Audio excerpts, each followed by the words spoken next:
Hello everyone, welcome to this detailed analysis of Tata capital, जो Tata group की एक leading financial services company है। इस वीडियो में हम डिस्कस करेंगे टाटा कैपिटल का business model, financial performance, IPO और राइट्स इश्यू की डिटेल्स, पेयर कंपैरिजन और सबसे इंपॉर्टेंट, क्या आपको टाटा कैपिटल में इन्वेस्ट करना चाहिए। चलिए शुरू करते हैं। टाटा कैपिटल एक leading non banking financial company है, यानी एनबीएफसी, जो डाइवर्स फाइनेंशियल सॉल्यूशंस प्रोवाइड करती है। 700 प्लस ब्रांचेस और 20 प्लस लाख कस्टमर्स के साथ ये इंडिया की टॉप एनबीएफसीज में आती है। Let's understand it's business segments. First, retail finance. Second, corporate finance. Third, wealth and investment services.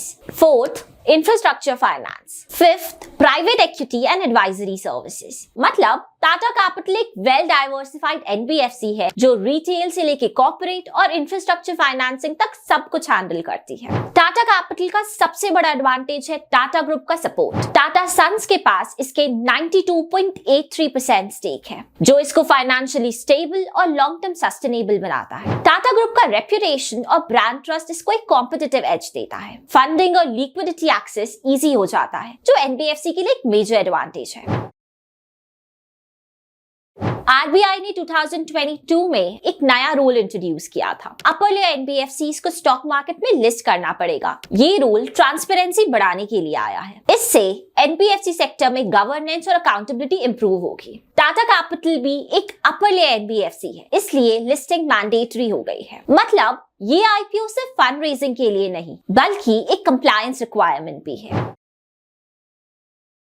Tata capital को 25 फरवरी 2025 को जनरल मीटिंग में आईपीओ का अप्रूवल मिल गया है। आईपीओ का एक्सपेक्टेड साइज ₹15,000 करोड़ है, जो टाटा ग्रुप के सबसे बड़े आईपीओ में से एक होगा। आईपीओ की डेट्स और प्राइस बैंड अभी अवेटेड है। टाटा टेक्नोलॉजीज के सक्सेसफुल आईपीओ के बाद ये दूसरा मेजर लिस्टिंग होगा टाटा ग्रुप के अंडर। सेम मीटिंग में कंपनी को राइट्स इश्यू का भी अप्रूवल मिल गया है, जिसमें कंपनी ₹1504 करोड़ शेयर्स रेज करने वाली है। इस इशू के अंडर ₹10 की फेस वैल्यू के 5.35 करोड़ नए शेयर्स इशू किए जाएंगे, जिनका प्राइस ₹281 पर शेयर का होगा। अगर आप 25 फरवरी 2025 तक टाटा कैपिटल के शेयर होल्डर है, तो आपको हर 70 शेयर्स पर एक एडिशनल शेयर्स मिलने का मौका मिलेगा। मतलब अगर आप ऑलरेडी टाटा कैपिटल के शेयर होल्डर है, तो ये एक और चांस है डिस्काउंट पर शेयर्स लेने का। टाटा कैपिटल का फाइनेंशियल परफॉर्मेंस काफी इंप्रेसिव रहा है, लेकिन कुछ एरियाज में प्रेशर भी दिख रहा है। अगर हम कंपेयर करें Q3 FY24 और Q3 FY25 की परफॉर्मेंस को, तो रेवेन्यू 21.4% बढ़ा है, जो काफी स्ट्रॉन्ग ग्रोथ है। EBITDA भी 18.41% का ग्रोथ दिखाता है, जो बताता है कि कंपनी का ऑपरेशनल परफॉर्मेंस स्ट्रॉन्ग है। लेकिन नेट प्रॉफिट में 12.22% की गिरावट आई है, जो हायर एक्सपेंसेस और इंटरेस्ट कॉस्ट की वजह से हुआ है। EBITDA मार्जिन भी 2% गिरा है और पैट मार्जिन भी 5.8% नीचे आया है। कॉस्ट प्रेशर्स और इकोनॉमिक स्लोडाउन का इम्पैक्ट दिखाता है। साथ ही क्रॉस एनपीए 1.91% तक बढ़ गया है, जो एसेट क्वालिटी के लिए कंसर्न हो सकता है।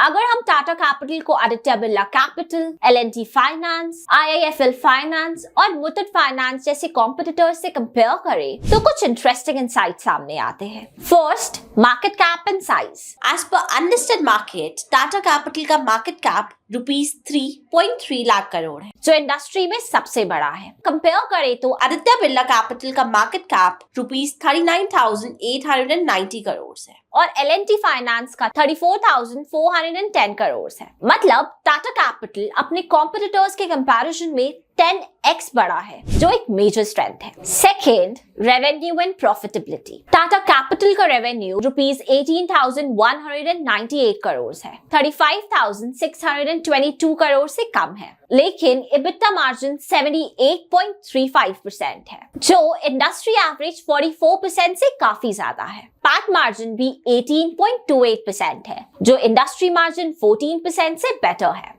मतलब टाटा कैपिटल का प्रॉफिटेबिलिटी स्ट्रक्चर काफी स्ट्रॉन्ग है और ये अपने कॉम्पिटिटर्स से बेटर परफॉर्म कर रहा है। थर्ड, रिटर्न ऑन इक्विटी यानी ROE। टाटा कैपिटल का ROE 13.53% है, जो इंडस्ट्री एवरेज 12% से थोड़ा बेटर है।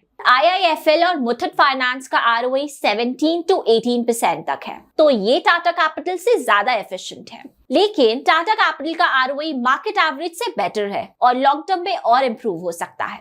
PE रेशियो जो बताता है कि क्या कंपनी ओवरवैल्यूड है या अंडरवैल्यूड। टाटा कैपिटल का PE रेशियो 108.78 है, जो इंडस्ट्री एवरेज 10.92 से काफी ज्यादा है। मतलब टाटा कैपिटल अभी काफी हाई वैल्यूएशन पर ट्रेड हो रहा है। इन्वेस्टर्स को ये देखना होगा कि फ्यूचर ग्रोथ जस्टिफाई करेगा या नहीं।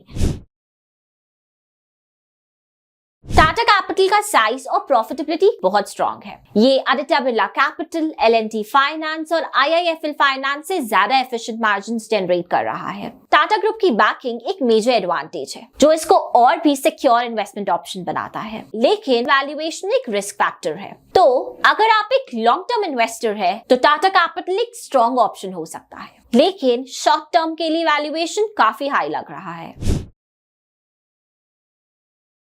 टाटा ग्रुप का बैकिंग और मार्केट लीडरशिप एक मेजर स्ट्रेंथ है। फाइनेंशियल्स और प्रॉफिटेबिलिटी भी काफी स्ट्रॉन्ग है। IPO एंड राइट्स इशू की वजह से स्टॉक में लिक्विडिटी आएगी, लेकिन अभी अनलिस्टेड मार्केट में टाटा कैपिटल काफी ओवरवैल्यूड है। अगर आप टाटा कैपिटल के एग्जिस्टिंग इन्वेस्टर है तो राइट्स इशू एक अच्छी अपॉर्चुनिटी है शेयर्स को डिस्काउंट में लेने की। लेकिन अगर आप नए इन्वेस्टर है तो वैल्यूएशन हाई होने की वजह से अभी एंट्री लेने से पहले अपनी रिसर्च जरूर करें। आपका इसमें क्या ओपिनियन है? क्या आप टाटा कैपिटल में इन्वेस्ट करेंगे? हमें नीचे कमेंट सेक्शन में कमेंट करके बताएं और ऐसी ही मार्केट अपडेट्स के लिए शेयर्स कार्ड को सब्सक्राइब करें।